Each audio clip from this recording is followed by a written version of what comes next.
Orang kalau ruhnya yang sehat Bapak Ibu sekalian, semuanya jadi kecil buat dia. Julaibib radhiyallahu anhu, sahabat Nabi itu, saking kecilnya badannya itu sampai diangkat oleh Nabi SAW dengan satu telapak tangan karena kecilnya badannya. Tapi di perang ya Uhud dia bisa membunuh 7 orang kafir.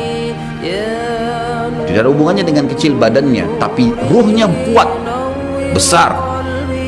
Waktu Nabi SAW balik dari perang Uhud dan terkalahkan oleh orang-orang kafir Quraisy dengan hikmah Allah Subhanahu wa taala, semua sahabat waktu itu mati syahid 70 orang di Uhud, sisa 630 orang bersama Nabi SAW, semuanya terluka, dan minimal luka sahabat waktu itu minimal 7 luka, sabetan pedang, hantaman tombak, sobekan, pokoknya luka semua sahabat. Sampai ada sahabat sudah nggak bisa jalan karena kakinya sobek, punggungnya sobek, dinaikin di kuda, tiba di rumah tinggal dibaringin. Lihat bagaimana para sahabat mengetahui bagaimana hubungannya dengan Allah Subhanahu wa taala dengan ilmu yang sudah tertanam yang Nabi SAW tanamkan dalam hati mereka, bisa mengubah segala sesuatu. Subhanallah, tiba pulang menjelang maghrib ke kota Madinah, istirahatlah para sahabat ini, mereka lagi obatin obat luka mereka. Nabi SAW dapat wahyu menyuruh Nabi SAW dan para sahabat keluar mengejar Quraisy. Quraisy ini jumlahnya waktu itu ya 1.000 orang, maaf 3.000 orang pasukan Quraisy, yang terbunuh cuma sekian belas saja mereka. Dan mereka sudah merasa bangga dan pulang ke kota Madinah, pulang meninggalkan Madinah karena Uhud itu dekat Madinah. Kemudian mereka bangga dengan itu. Keesokan paginya habis sholat subuh kata Nabi SAW, wahai sahabat-sahabatku, Allah Azza wa Jalla memerintahkan kita untuk mengejar Quraisy. Maka pulanglah masing-masing kalian di suku kalian, lalu motivasi siapapun yang ikut kemarin di Uhud, semua, mau sakit, mau enggak, mau luka, mau enggak, tapi ini luka semua nih, minimal punya 7 luka ya. Kita kadang-kadang mungkin kuku kita kecabut aja sudah susah ke masjid, ini sabetan pedang, sobek, rusak semua tubuh mereka. Dikatakan dalam riwayat sampai para sahabat ada yang tidak bisa ngomong karena sudah kesakitan yang luar biasa. Kata Nabi SAW, semua yang ikut di Uhud kemarin keluar lagi, 630 orang semua harus keluar. Bagaimana caranya? Pokoknya ngumpul keluar, perintah Allah. Coba bayangin, kita kadang-kadang habis olahraga saja capek, diajak keluar sama istri atau diajak keluar sama suami, kita sudah nggak mau keluar, capek biasa olahraga, atau mungkin penat, capek duduk di kantor mau istirahat. Ini habis perang, badannya disabet-sabet, diajak berperang lagi nih. Apa yang terjadi teman-teman sekalian?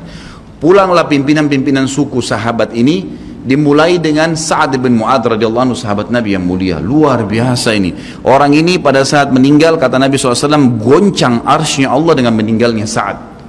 Saat pulang ke kaumnya lalu berkata, wahai kaumku, sesungguhnya Nabi SAW menyuruh kalian untuk kembali menyerang Quraisy. Pada saat itu mereka lagi kumpul saling ngobatin luka, dan di depan mereka yang saling ngobatin luka itu adalah Usaid bin Khudair, sahabat Nabi yang mulia. Ini sahabat Nabi yang satu dari Aus ini, kalau membaca Al-Quran malaikat turun dari langit dengarin bacaannya, luar biasa. Lagi ngobatin lukanya sambil dia berkata, waktu dikatakan Nabi SAW menyuruh kalian mengejar Quraisy, kata Usaid bin Khudair lagi ngobatin lukanya, sami'na wa ata'na, kami dengar dan kami patuh, ditinggalin lukanya. Lalu seluruh suku itu saling nopang satu sama yang lain, mendatangi masjid Nabi SAW untuk ikut berperang lagi. Nggak ada satupun yang tinggal.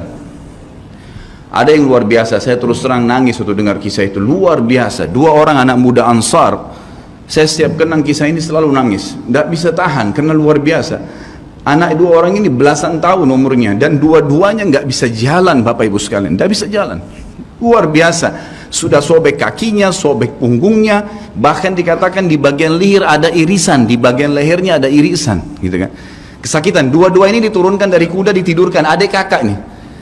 Tapi saya tidak ingat, namanya tidak disebutkan dalam kisah, tapi ini kisah luar biasa. Dan kemarin kebetulan Imam Masjid Haram atau saya lagi umroh nyebutin kisah itu juga. Hampir satu masjid orang menangis mendengarkan kisahnya. Dia mengatakan, waktu sampai ke telinga adik kakak ini umurnya belasan tahun ya, di bawah 20 tahun. Kalau Nabi SAW memanggil seluruh yang hadir di Uhud untuk kembali berperang. Ini mereka nggak bisa jalan nih. Si kakak bilang sama adiknya, kita nggak bisa tinggal di sini nih. Rasulullah SAW sudah memanggil kita untuk menjawab panggilan Allah. Kata adiknya, bagaimana caranya kita merangkak? Bagaimana caranya kita ke sana? Nggak ada yang bisa nopang. Ini berdua lagi sakit. Mereka cuma tinggal sama ibunya. Lalu berkata si kakak, sekali saya seret kamu, sekali kamu seret saya. Mereka saling seret satu sama yang lain, Bapak Ibu sekalian, sampai di hadapan masjid Nabi SAW. Lihat bagaimana iman mereka kepada Allah Subhanahu Wa Taala, luar biasa. Dan ini tidak bisa kecuali kalau dipaksakan. Kalau tidak dipaksakan nggak bisa. Semoga Allah SWT jadikan kita orang yang selalu memaksakan diri untuk ibadah. Karena kalau tidak, kita nggak paksakan, kita akan mati dalam keadaan konyol dan menyesal, karena tingkatan-tingkatan di surga akan hilang. Percuma. Baik, saya bacakan. Pasal kedua. Adab terhadap Allah Subhanahu Wa Taala.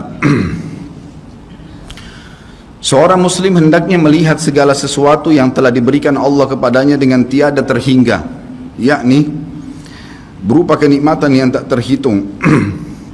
Terlindungnya dia pada saat menempel di dalam rahim ibunya, ketika berupa nutfah atau air mani, menentukan perjalanan hidupnya hingga hari bertemu dengan Rabbnya Allah Azza wa Jal. Hendaknya ia bersyukur kepada Allah atas nikmat itu dengan lisannya, yakni memuji dan menyanjung Allah secara semestinya. Juga bersyukur kepada Allah dengan anggota badan, dengan cara menggunakannya di dalam ketaatan kepada Allah Subhanahu Wa Taala. Karena mengingkari nikmat, tidak mengakui kelebihan yang diberikan Allah, mengingkarinya beserta kebaikannya, bukanlah termasuk adab kepada Allah. Sebagaimana Allah berfirman dalam surah An-Nahl ayat 53, A'udzubillahi minasyaitonirrajim. Wa ma bikum min ni'matin faminallah. Dan apa saja nikmat yang ada padamu, maka itu dari Allah datangnya. Dalam surah An-Nahl ayat 18 Allah berfirman, A'udzubillahi minasyaitonirrajim, wa in ta'uddu ni'matallahi la tuhsuha. Dan jika kalian menghitung-hitung nikmat Allah, maka kalian tidak akan mampu untuk menghitungnya. Begitu banyak nikmatnya Allah, Bapak Ibu sekalian. Kita berbuat maksiat, pelanggaran-pelanggaran, tapi Allah masih bisa memberikan kita oksigen gratis, cahaya masih bisa ditangkap oleh mata kita, telinga kita masih bisa menangkap suara sehingga mengetahui apa yang diinginkan oleh kita. Setelah bertahun-tahun berbuat dosa, dengan taubat kepada Allah, Allah bisa ampuni. Itu luar biasa. Nikmat Allah tidak bisa terhitung. Rugilah orang-orang yang tidak menyembah Allah Subhanahu Wa Taala.